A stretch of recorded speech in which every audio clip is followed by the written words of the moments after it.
All right, that was We Need a Bigger Bus by Eli Lev, and welcome to another interview on ECSD Talk. I am your host, Alan Buckler, and this week I'm delighted to be joined by the singer of that very song, Eli Lev. Eli, thank you so much for being here today. Great to be here. Thanks for having me. Now, you are the singer, the songwriter, the performer of that song, all of the above? Yes, and the manager and the booking agent and the marketing director and the branding analyst, all of the above. I'm a full-time independent musician. Awesome. So welcome to Ellenville. Welcome to the WELV studios. And you're here because this interview is playing after your gig, but you have a gig in town as of recording this interview tonight. Yes. For our listeners, it's too late. It was a day or two ago. But what brought you to Ellenville for your gig? And then we'll get into your musical journey. Yeah, I'll be at the Common Good, and it was an amazing show. I can just tell you already. I play original music and also some covers too. But my live shows are about bringing people in, creating community, and providing a space where people can feel like they're part of the show. So I'm on tour currently, and I do have some upcoming tour dates in the area, so that's on my website. But I'm going around and talking to good folks like you and sharing some songs and stories. Sharing the story that is Eli Lev, right? Mm-hmm. Yep. Now, you're essentially promoting a new album that just dropped. I know that it kind of came out sequentially, a little drip, one track at a time, but the track is now out, correct? Yes. The album is called Past Lives. It's out now on all the things. It is a homage to my ancestors and my past. My mom is from the South, Oxford, Mississippi, and my dad is from the North, Chicago, by way of Eastern European. And I wanted to kind of pay some respects to both sides of those family. So in the album are the actual voices of my ancestors interspersed throughout the songs. And it's a really cool kind of a concept album, you could call it. It has 5 songs, and it's a very easy listen. It's about 20 minutes. I'm very proud of it. So it just came out last week. Yeah, so I was curious as to those voices because I listened to the album a couple of times, and a lot of the tracks start and even finish, depending on the track, right, with an old voice to me, but to you it's a family member, right? It's a personal voice, right? Yes, there are 4 main characters on the album. Uncle Ben and Aunt Evelyn are from my mom's side, from the South. They're from South Carolina, cotton mill workers.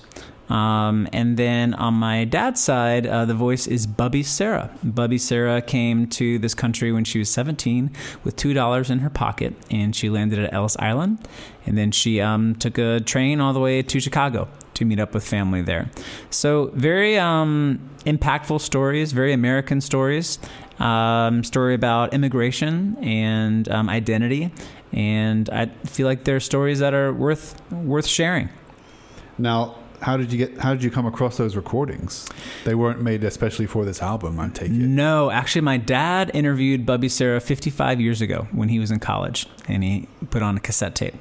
My mom interviewed my Uncle Ben and Aunt Evelyn when my sister was like 7. And all these cassette tapes were found, and they were digitized. So it was about 8 hours of analog cassette interviews that I essentially listened to over and over again, trying to find like the best bits, and then found ways to work those voices into the songs. So that's going to be pretty powerful. I have a similar experience, much tinier sample size. So my grandfather on my mother's side served in World War II out in like North Africa or Southern Europe, and he sent a recording at the time to his wife back in England. And it's like a really old wax recording made in like 1943, we're probably talking. And I came across it maybe 10 years ago because, again, my family had found it and digitized it and preserved it. And I just came across it. I've been married 20 years. So when I heard it 10 years ago with my own tiny daughter, it's like a really sad message, at least emotional, because it's my grandfather talking to his wife, who he doesn't know if he's going to see her again. He's saying, like, I hope the baby's okay. Oh, my I hope to see you soon. Like, give my love to your sister, and, all's going well. And I was like, wow, like, that's a time capsule memory for me. Yeah. So you must have almost had a similar experience going through this, again, a large 8 hours worth of just the emotions that run through your head. Like, oh, I know what he's talking about there. But then sometimes you're like, I have no idea what that's about. Like, wow. Right? You hear every kind of level of it, right? You did digitize that. Yeah, so we have amazing. it. So I can listen to it anytime I want. But in my mind, I'm like, he didn't know if he was coming back. No. He didn't know if he'd see his wife and again. You can almost like hear the times in their voice.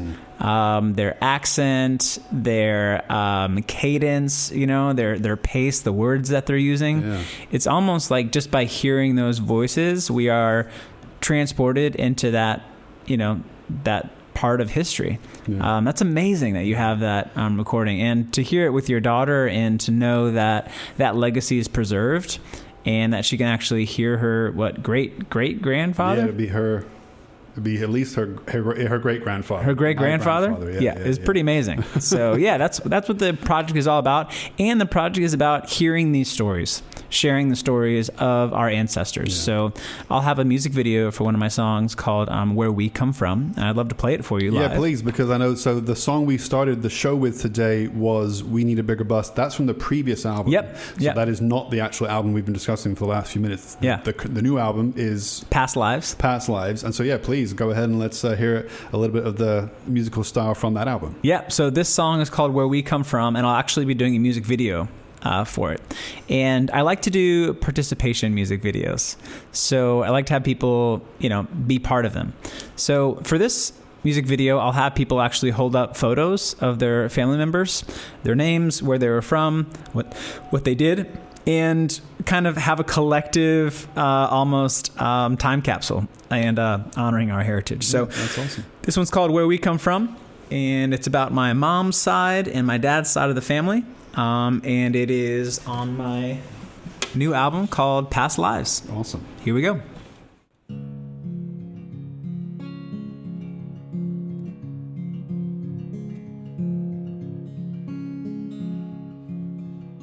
I took my backpack off coming home from class, opened up my homework. I had to ask my mom and dad where we come from. They sat me down and smiled at me and took out some old photos to let them breathe and said, "This is who we are and all we've done. It's the story of where we come from." And my mom said, "Son, we come from a long line of workers. Most folks never heard of us. That don't make us any less. We spun the cotton that most people wore. We built the bridges after the war. Life back then was a lot more work than fun. And that's where we come from. Working in the heat of a southern sun, we had to sweat to live. That's where we come from.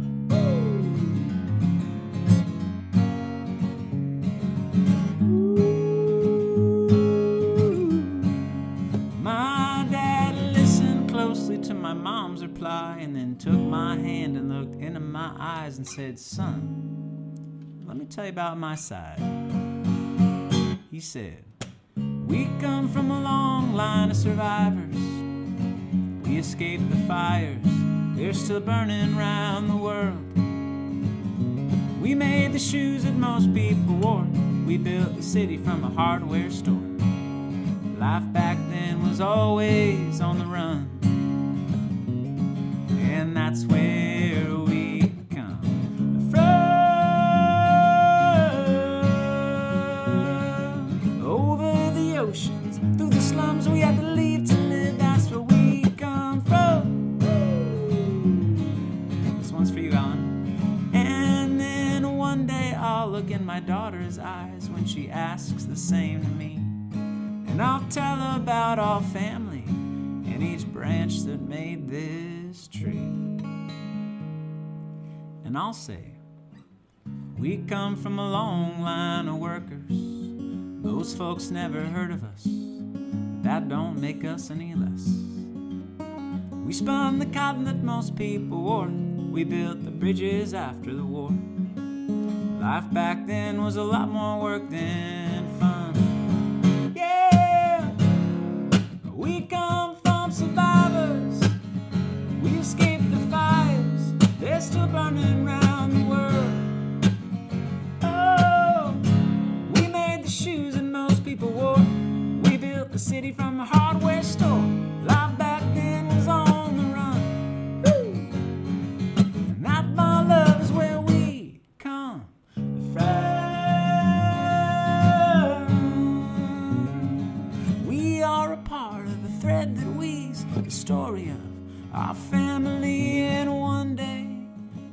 make your mark too. I can only wish the best for you. One day you'll have a little one of your own, and you can tell them all the stories we've spun. Yeah, you can tell them where we come from.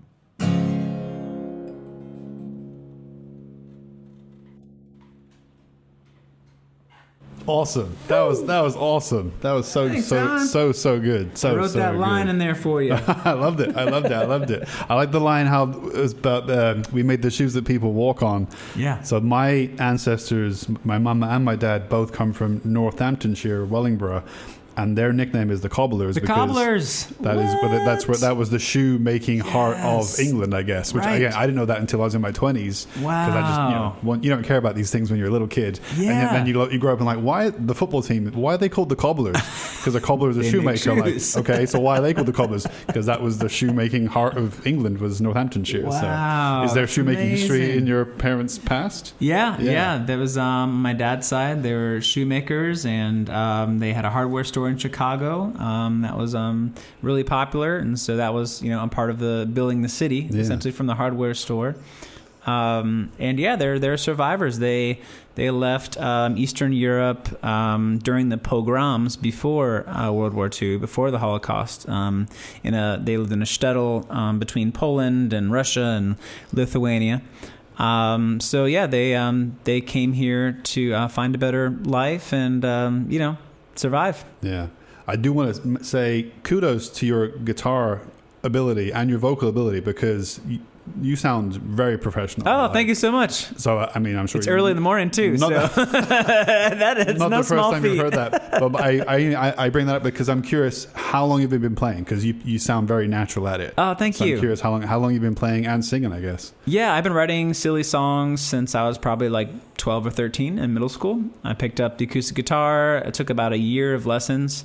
I played in a middle school band, high school band, just jammed throughout college. Guitar only? Only guitar. I did play piano for a little bit, but I'm not classically trained. I'm not formally trained. So I don't know musical theory. I'm not really good at reading music. I was not in high school bands, so I don't really know all that. So you could say I'm kind of self-taught on it. Including guitar? Yeah. No lessons really, right? Yeah, I mean, I had like a year of lessons on acoustic guitar. I took jazz guitar for like a year in college. But besides that, it's mostly just playing what sounds feel good to me. Yeah. Learning different chords, different finger picking patterns. And interestingly enough, nature teaches me a lot about the guitar. So I like to go out and sit by a river or sit by a tree or, sit out in the desert. And a lot of the chord shapes or melodies or finger picking patterns comes from listening to nature. So that finger picking pattern that I was playing, this one, that goes...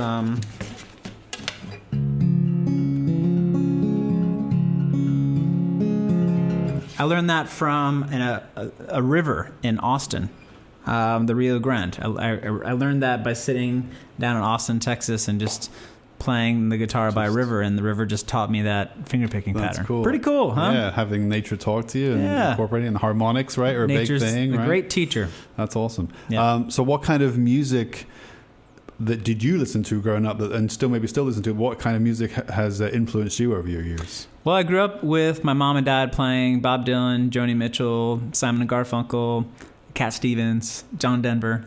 So I really have a strong footing in that singer-songwriter kind of tradition. But then I got into grunge music in middle school and high school. I was in Nirvana, Pearl Jam, Stone Temple Pilots, Led Zeppelin, kind of like... and then, got into hip-hop in college, underground hip-hop, Jurassic 5, Tribe Called Quest, Mos Def. That was just the beginning because, I went to I was a teacher on the Navajo Nation after college, and I learned a lot about indigenous culture. And there's 3 big types of music out there. One was country music, Indians trying to be cowboys and cowboys trying to be Indians. The other one was Metallica and heavy metal. It's big It's huge on their heads. And the other one was native flute music. So I picked up the native flute and I learned how to play that, and I incorporate that into my music as well. So all these different traditions, including when I was living in a small country called Andorra in Europe. There I got big into the electronic dance music scenes. A lot of so there's like some of that rhythm that goes in there too. I taught in the Middle East for about a year, and so learning some of those open melodies, open chord tunings are also in my music. So it's a wide range of influence, and I really enjoy a multitude of genres of music. What brought you to Europe? Obviously you were there for a time if you lived there. Yeah, teaching. I got a teaching position in Andorra, and I had never heard of the country before. So I went and I stayed for 3 years. And there's a lot of English, a lot of Russians, a lot of Portuguese, a lot of Spanish, a lot of French. And in Andorra, the official language is Catalan, too. So it was really an international group of folks. And I really enjoyed my time there. And I was also in a cover band in Andorra, playing for, tourists from the UK and Europe and all the way around. It was awesome. So I can imagine, based upon your influences and the music you heard growing up, you could probably still play those songs at a drop of a hat. You could pick up and play a number of songs from your childhood. So when did you really get into writing your own material? And I'm taking it now at the gig that you performed in Ellenville at Common Good, and that you're performing up and down the coast here to promote the new album. It's mostly original material, if not all original material. Yes. So when did you really kind of, focus on, I'm no longer going to just play covers, I'm going to be me and play my music? When did that happen? Yeah, well, actually, I started doing music full-time about in 2017, and I started just coming back after getting my master's degree in education, and I had kind of a gap year, and I was like, all right, let's just see what happens. And I started playing shows, and people started coming, and I started getting more gigs. And those beginning gigs, there's a lot of cover songs, and I actually love playing cover songs. It's a way to learn other people's styles and incorporate them into my own. So about, even when I was playing those shows, then I was still starting to write and record my own music. So I've been writing original music since I picked up the guitar, but not in a way that's like these songs are going to be out in the world. So I think I've really started leaning into that, original music being almost like my own therapy. It's almost like my own salvation. So when I'm writing songs, it's really for me to move through something. Yeah. And then if other people connect with that, that's fantastic. That's wonderful. But I used to write songs in a way to produce, and now I write songs to process. So it's a kind of a big shift happened there for me with my original music. And now I have a special relationship with my original songs, because I know that each one of them are prayers, are, poems. They're little marks of celebration. And they keep surprising me the more that I play them as well, which is cool. So the new album is called Past Lives. Yep. And do you have a number? Is this your second, third, first? What is this album in your discography, your chronology? Yes. Where does this album fall? I'll give you a tour of the discography.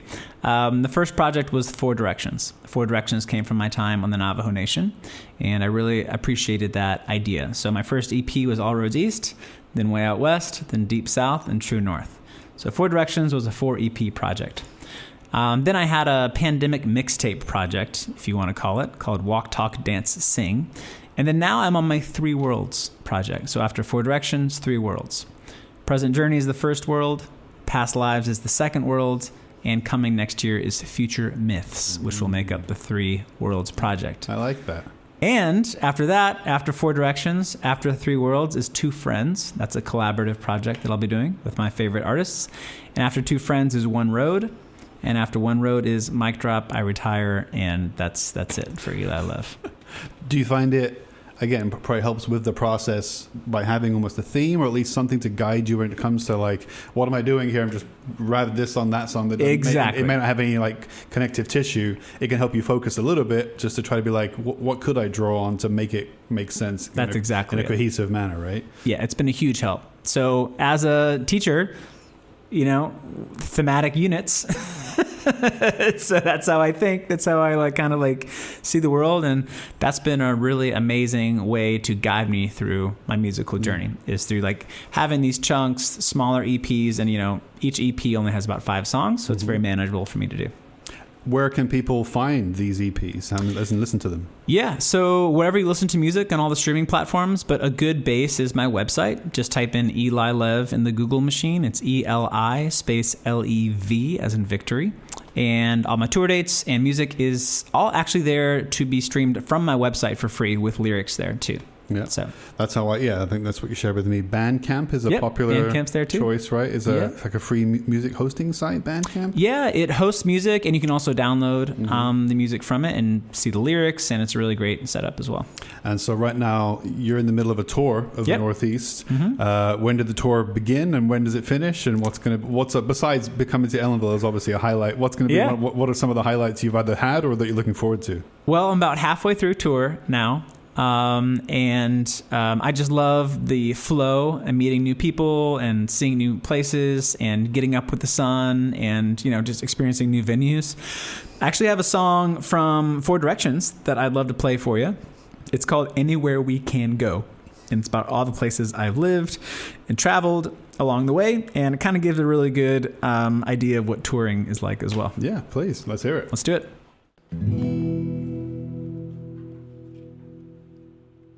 Bloomington, Indiana, told me, won't you slow down, son?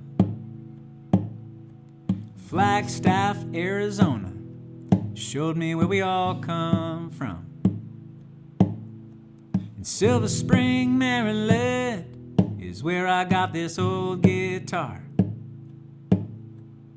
Aransaw, Andorra, is where I first fell for her.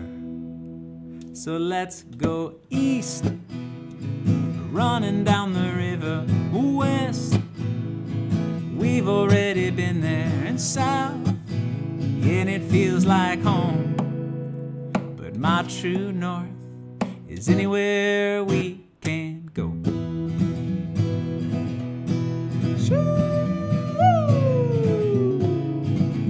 Anywhere we can go. Oh, oh, oh. Woo. Falls Church, Northern Virginia, is where we took our first steps. Santa Cruz, California, that was a trip. Skokie, Illinois, is where you met Dad for the first time. Sayulita, Mexico, is where I said, will you be mine? So let's go east, running down the river. West, we've already been there. It's south, yet it feels like home. But my true north is anywhere we can go.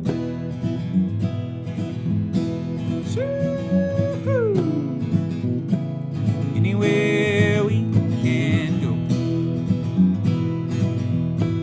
Oh, oh, oh. Oh, oh.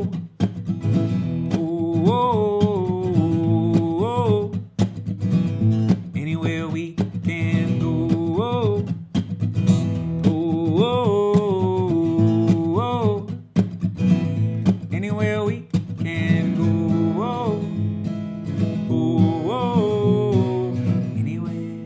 Anywhere, anywhere, anywhere. Let's go east, running down the river. And west, we've already been there. And south, and it feels like home.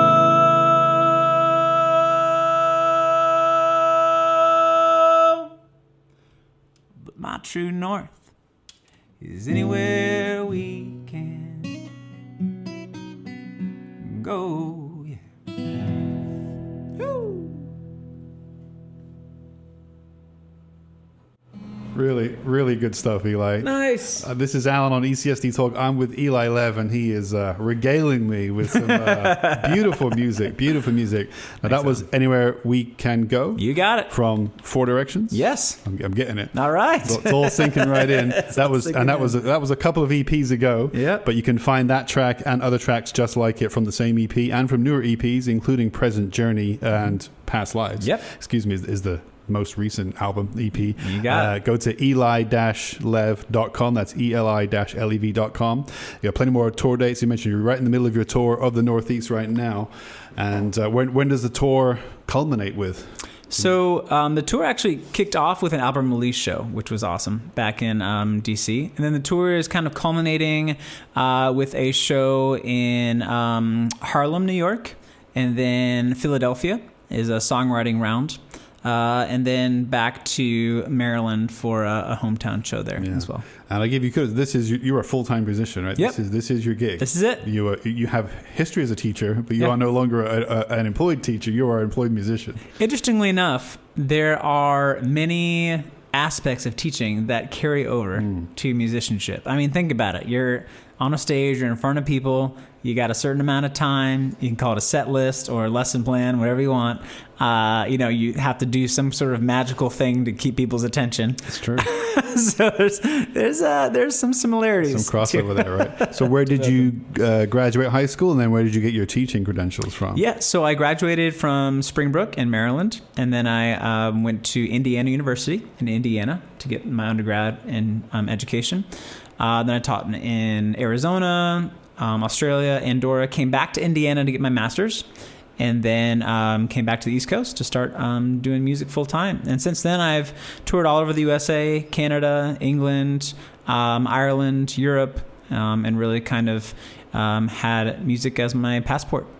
Music as my passport. That's awesome. Yeah. And so obviously you got plenty of projects coming up down the line. You shared with us the future projects that are going to come up after Past Lives, Present Journey, and then Future Myths. Future Myths. So that's the one to look out for on the horizon. Yes, those are the that'll be about the stories that they'll be telling about us in the future. Oh, that one might get a bit hairy, right? That one might be interesting. That one might be interesting. Do you have a time plan for when that's going to drop? A year, 2 years? Yeah, I've got the songs. I need to kind of finish writing them, and then I'll record them this winter. And then hopefully those first songs will start be coming out next year. Yeah. So, yeah. One of the last things I want to ask you about a little bit in terms of just production and musicianship. Obviously, you are a one-man band. One man and his guitar. It sounds great. Do you ever get to go more than that with like additional instrumentation or with a backing band in a studio? How does that ever fill out?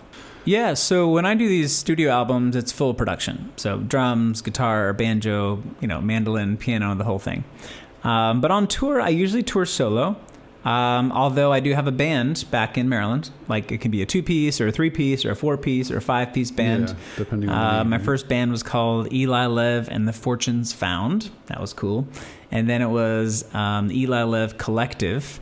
And then now it's just like, I guess, Eli Lev. So yeah, I do get to do band shows, but usually when I'm touring, it's mostly solo. Yeah. And then do you like having that ability to have extra instrumentation to make the works more than just one guitar? Because obviously, how many guitars do you bring with you on this tour? Just one.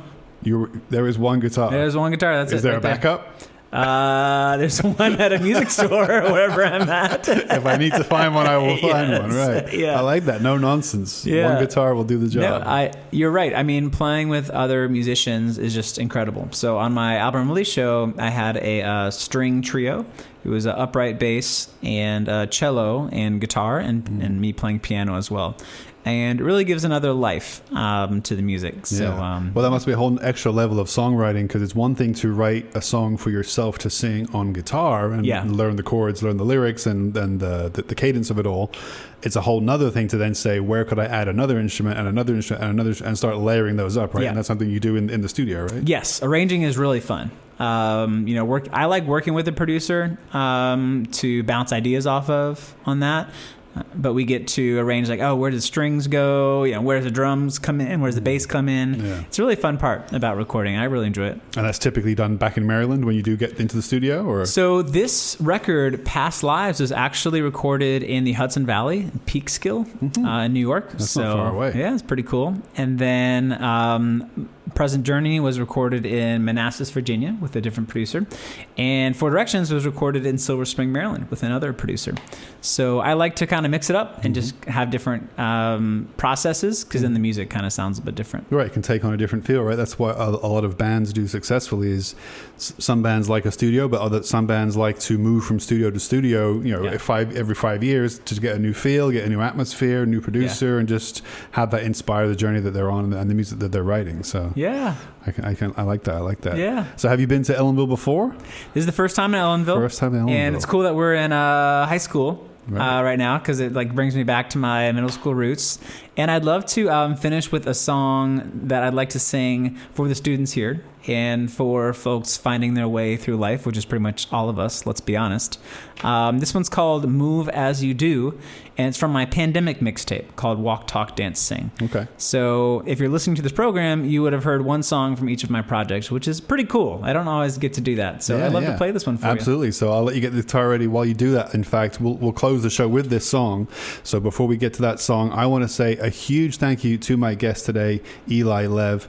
I've been your host, Alan Buckler. If you want to get in touch with me, you can always call the high school TV radio studio at 647-0135, or you can email me, Alan, at WELVradio.com. If you want to hear more of Eli's awesome music and check out the tour dates and see all there is to know about Eli Lev, then go to eli-lev.com. That's eli-lev.com. And yeah, thank you so much for being here today, Eli. This has been an awesome experience for me. I hope you've had fun. And yeah, what's the name of this song one more time we're going to hear? I've had a blast. Yeah, this is called Move As You Do. It's about taking life on your own pace. And if you did enjoy everything today, I have a community called The Levitators. Get it? So if you go to my website, you can find out how to join. You're welcome to join. It's a pretty amazing community of open-hearted folks all around the world. Awesome. Here we go.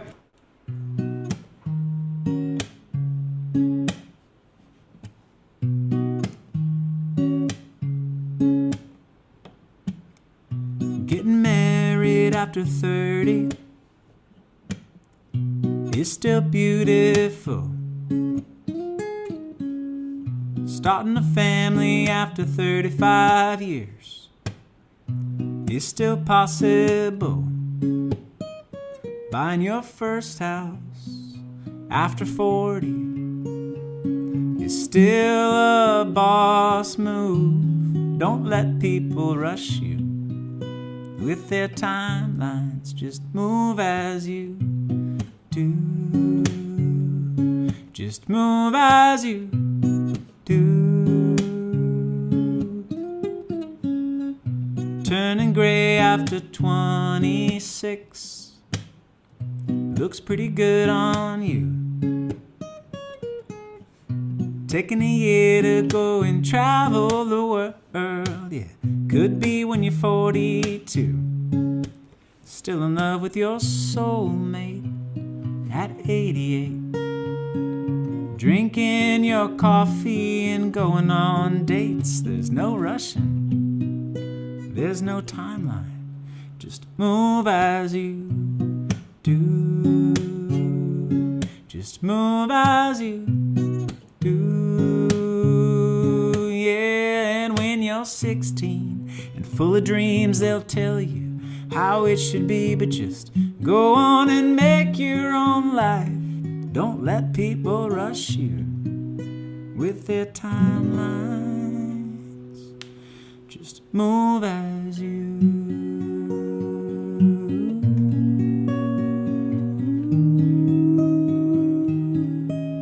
Just move as you do. Just move as you